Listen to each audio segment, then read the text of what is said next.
Okay, let's go ahead and get started. We're right around 10:30. Um, I was as we were getting as I was getting ready for to come this morning.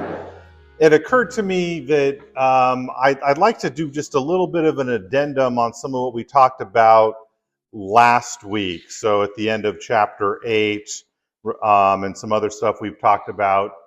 And basically, because we're heading into Lent, this Wednesday is Ash Wednesday, I wanted just to go a little bit deeper on those three Lenten disciplines and how, all of them have been addressed already in the Didache. And so talk about those three Lenten disciplines in terms of what does that actually look like for us. So those three Lenten disciplines are, of course, fasting, prayer, and giving, almsgiving and giving.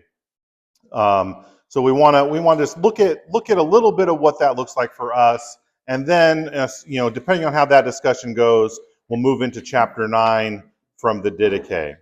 So you'll remember chapter 8 was concerning fasting and prayer, and we see at the end of chapter 8 there is this custom already showing up at the turn of the 2nd century, the end of the 1st century, beginning of the 2nd century, when Christians would fast on the 4th day and on the day of preparation. That is, on Wednesdays and Fridays. That was typical. It was the common custom. It remains in many communities the common custom. The way that in our circles, in Anglican circles, that kind of translated over historically was that we would include the litany, the great litany, with morning prayer on Wednesdays and Fridays and Sundays. But there was also actual fasting that the prayer book has always required. Now, modern prayer books, the 79, the 2019, they're a lot fuzzier on these issues. I think, frankly, that's because Americans from that time, we don't like to fast. And so it gets really fuzzy. But let's look at what our prayer book has to say about, we'll start with fasting and then we'll move on to these other things. So if you look in your Book of Common Prayer, if you need to grab one from the shelf, do so. If not, that's okay. If you want to just listen, that's fine too. On Roman numeral 51, so those of y'all that forgot your Roman numerals, that's LI. I always have to translate it myself, but Roman numeral 51, page Roman numeral 51, we have the table of fast. So 50 is the tables and rules for movable and immovable feasts, together with days of fasting and abstinence throughout the whole year. And the fasting stuff actually starts on Roman numeral 51. Now notice that it started talking about fasting and abstinence in the title. What's the difference? And when we're talking about the relationship between fasting and abstinence in the spiritual disciplines, abstinence is the refraining from kinds of food. So the traditional fasting from meat on Fridays in Lent, that's technically an abstinence from meat. So abstinence is about the quality of food. Fasting is about the quantity of food. And the idea is that there should be a little bit of both in our discipline. So here's our table of fasts, Roman numeral 51. Way at the top, we got Ash Wednesday, Good Friday. So those two bookends of Lent. And those really are the big days of fasting. And that's why we have Wednesdays and Fridays are those traditional days of fasting, because every Wednesday becomes a little Ash Wednesday, every Friday becomes a little Good Friday in the Didache.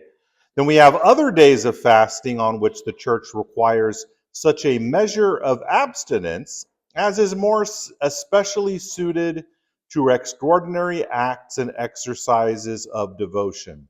So this tells us in this little, not even a sentence, a couple of things. When our discipline in the 28 prayer book is talking about this, it is, we do include both the quantity and the quality, right? So they're fast days which require some measure of abstinence. That doesn't tell us what that measure is, but there is a measure of abstinence, a measure of lessening the goodness of our meals, the goodness for our appetites. And it says that it's suited to extraordinary acts and exercises of devotion. This is about our prayer and our devotion time. And saying that these are days when we focus on that, right? And so what do we have? Number one, the 40 days of Lent. Wait, not just Fridays? Nope, the 40 days of Lent. So there should be some measure of lessening quantity and quality throughout all of Lent. Number two, the Ember Days at the Four Seasons, being the Wednesday, Friday, and Saturday after the first Sunday in Lent, which is already a fast day from number one, right? The Feast of Pentecost, September 14, which is traditionally that's Holy Cross Day. Our prayer book doesn't recognize a Holy Cross Day, but September 14th is Holy Cross Day. And December 13th, which is St. Lucy's Day. Again, our prayer book doesn't have St. Lucy's Day, but that's St. Lucy's Day. And so the old mnemonic was Lenti, Penti, Cruci, and Lucy, to remember those things. Lenti, Penti, Cruci, Lucy for the Ember Days. And again, that's the Wednesday, Friday, and Saturday after the first Sunday of Lent, Pentecost, September 14th, which always ends up being, I think, September 14th is the one that moves. And then December 13th, I think, is always the second, either the second or the third week of Lent. It's always the third week of Lent. I'm not Lent, that other one, Advent, the third week of Advent. And then number three, all the Fridays of the year, except Christmas Day and the Epiphany, or any Friday which may intervene between these feasts. So we've got a weekly fast in our prayer book discipline. We've got this quarterly fast at the changing of the seasons, and then we've got our special season of fast during Lent, which are bookended by Ash Wednesday and Good Friday. And then finally, we have days of solemn supplication. So this isn't really a fast day, but wink, wink, it's kind of a fast day. The three rogation days being the Monday, Tuesday, and Wednesday before Holy Thursday and the Ascension of our Lord. And the rogation days are really associated with traditionally praying for the upcoming harvests, the upcoming time of planting. It's really, these are really agricultural. Because we want to be in prayer for our endeavors. We don't want it to be just, okay, we're going to do our job and put God off to the side. No, we want to do what we need to do in prayer. What does this not tell us about our fast days? It doesn't tell us what it means. It doesn't tell us what it looks like. The prayer book has always been hesitant to give specific directions on this. And the reason for it, unlike the Roman Catholic Church, right? The Roman Catholic Church has some very specific rules. I was talking with Father Peter and his Eastern Orthodox uncle and aunt-in-law when we were in Louisiana this past week, because they start their fast in the Eastern Orthodox world. They start gradually fasting in pre-Lent. So they cut off meat at what we would call Septuagesima, I think eggs at Sexagesima, and then dairy at Quinquagesima. And they take a completely vegan Lent, the Orthodox do, the Eastern Orthodox. One of the reasons I'm not Eastern Orthodox. Yes. Well, there's a few, but that's one of the top ones. My Orthodox friends laugh at that. But Father Peter was telling us about, because I said, you know what, I remember reading that, because we're in Louisiana, right? That alligator was a big question at the time when the church got to Louisiana. Is alligator meat or fish? And the answer is it's actually, for whatever reason, the church said it's fish. And Father Peter, well, yes, that is why, because they wanted to eat it. the Father Peter said when the missionaries got down into South America, parts of South America, Peru, and that sort of thing, the capybara, which is, it's obviously a mammal, but it's aquatic, right? And it's a huge part of their diet. And this is back in what, the 17th century, 18th century. The missionaries wrote to the Pope to get an official ruling and was like, look, these people really need their capybara. And the Pope said, okay, we'll call it a fish. So the capybara and the alligator, but we don't do that in the Anglican world, right? The closest thing we have is in the homily on fasting in the second book of homilies. It talks about on the fast days not eating beef but eating fish, but then it gives the reason for that. It's totally economic because the fishing industry helps the nation. England, it's an island nation, right? And so this is a way you can show your love for your neighbor, because this helps your neighbor, by laying off of beef once. So it's funny. It's like, okay, we got the fast days prescribed. This is what it looks like because that's going to help your neighbor, not because it's the traditional, getting laying off of other meat, and having fish. Um, you're hearing fish tacos, probably. I will say fish tacos have been a staple of San Antonio Lent. That's just the way it is. Lobster tail. Oh my goodness. Well, then that brings up the next question, right? So if we have these customs, such as, and around here, the Friday fish thing is huge in Lent. It's the only time of the year, for example, that at Bill Miller's you get the cod sandwich, which I really like. It's when all the Catholic churches do their big fish fries. The Knights of Columbus bust out the grills and the fryers, and they do fundraisers. And you know what? I'm eating a lot better on those Lenten Fridays than I am the other Fridays. And here's the question. Is that within the spirit of Lent? Probably not. And so you got to think to yourself, how do we do these things in the proper spirit, right? So let's talk about a few common customs. We've kind of touched on it a little bit already, but then just talk about how that might apply. So of course, the custom of meatless Fridays is a big one locally. We're borrowing it from the Roman Catholics, and our homily does it, although its reasoning doesn't apply in San Antonio or in most of America. But so that's a common custom.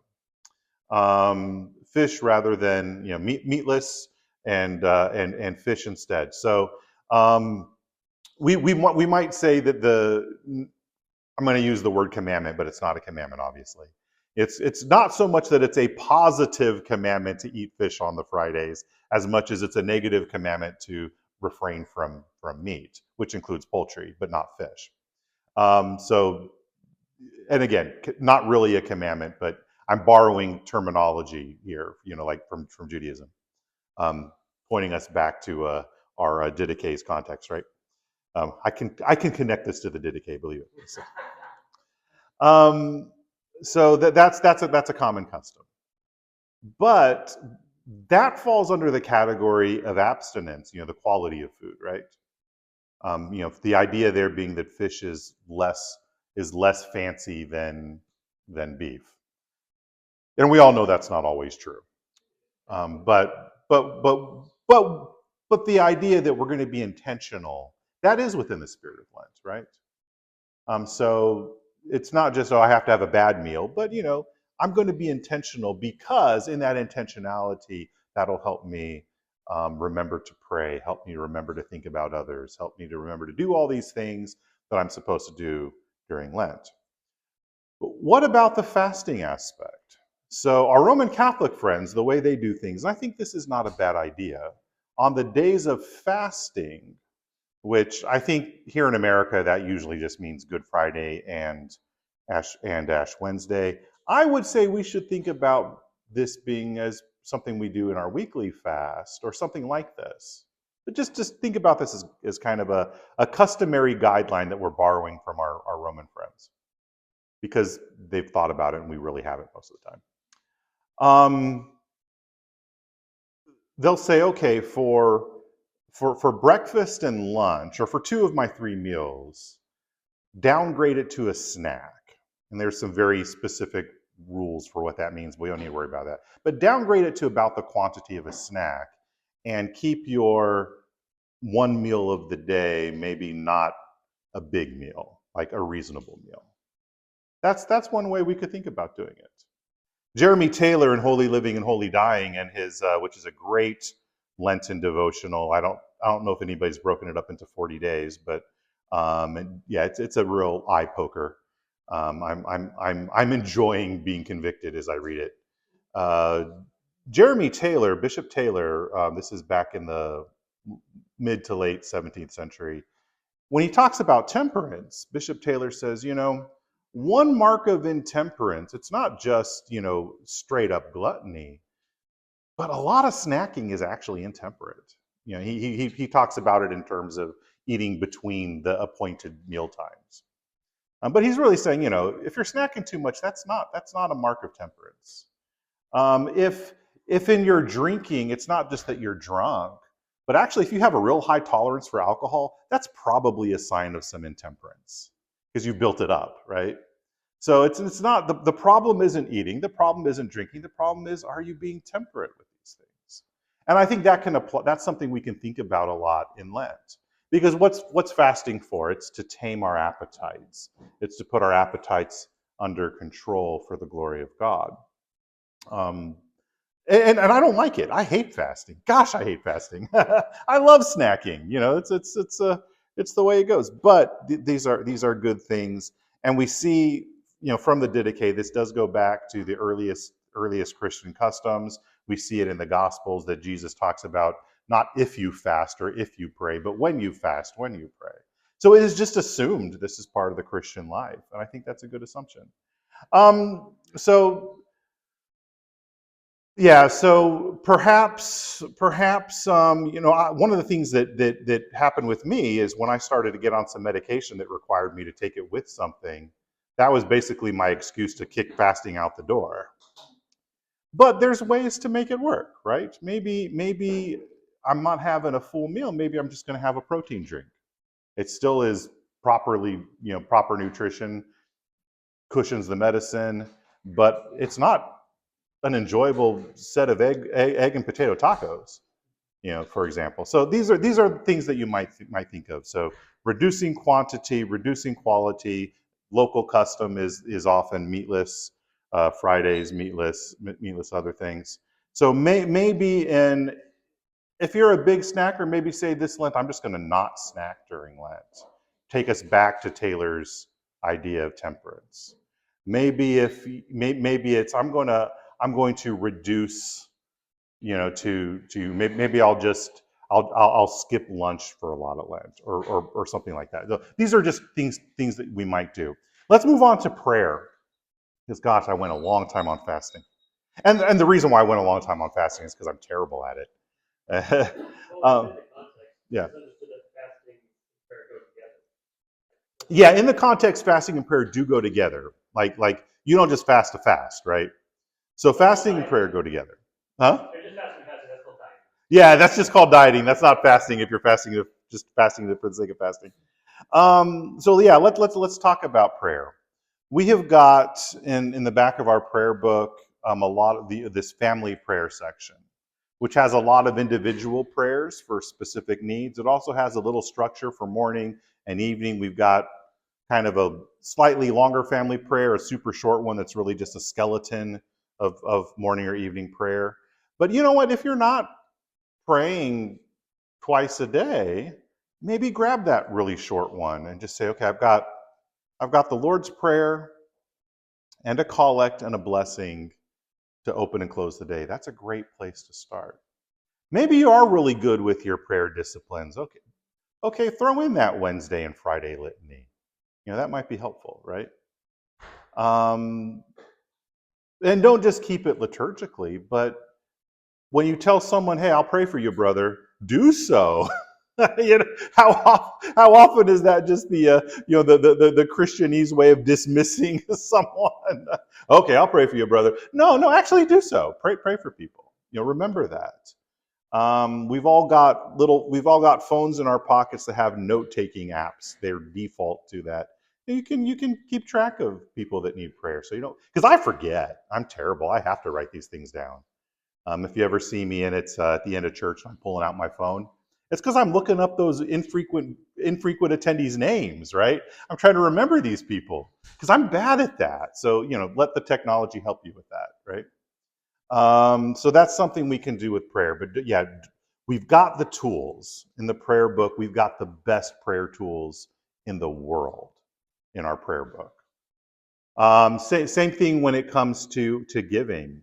Our catechism tells us that giving for the kingdom is part of to work, pray, and give for the kingdom is part of our bounden duty as Christians. It says what is my bounden duty? The catechism says it says to follow Christ, to worship Him every Sunday in His church, and to work, pray, and give for the kingdom.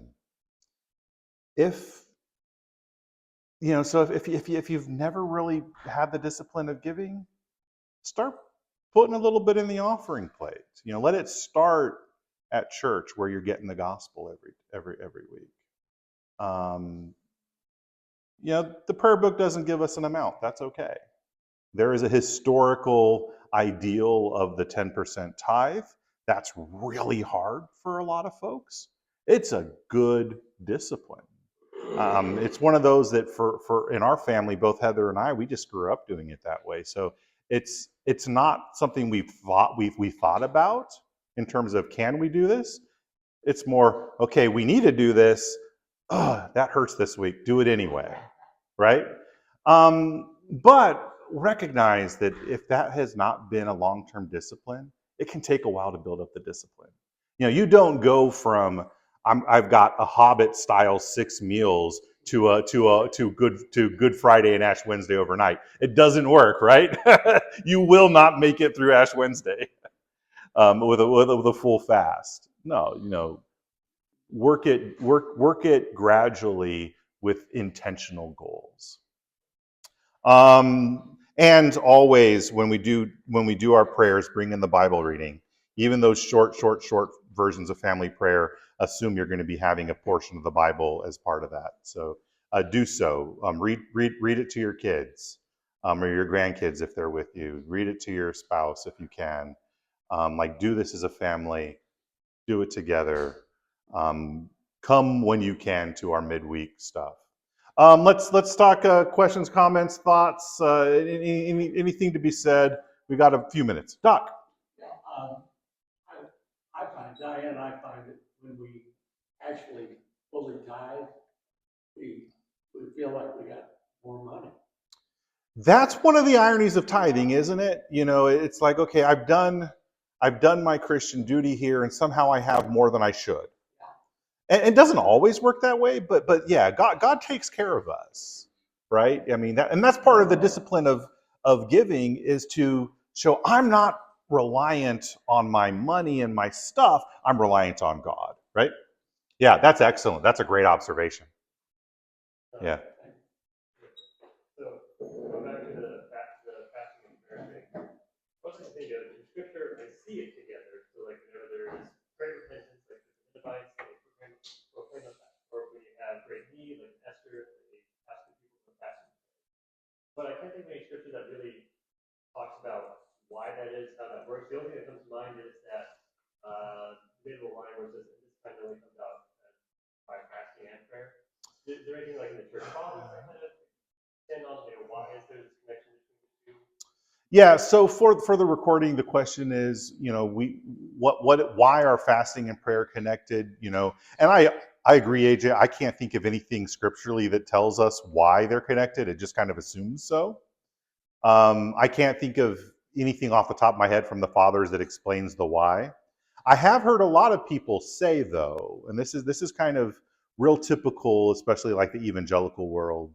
And I think there's something to this where they will say one of the reasons why it's connected is as your body is complaining, which it will, as you're like, oh gosh, I could use a Snickers bar or something like that.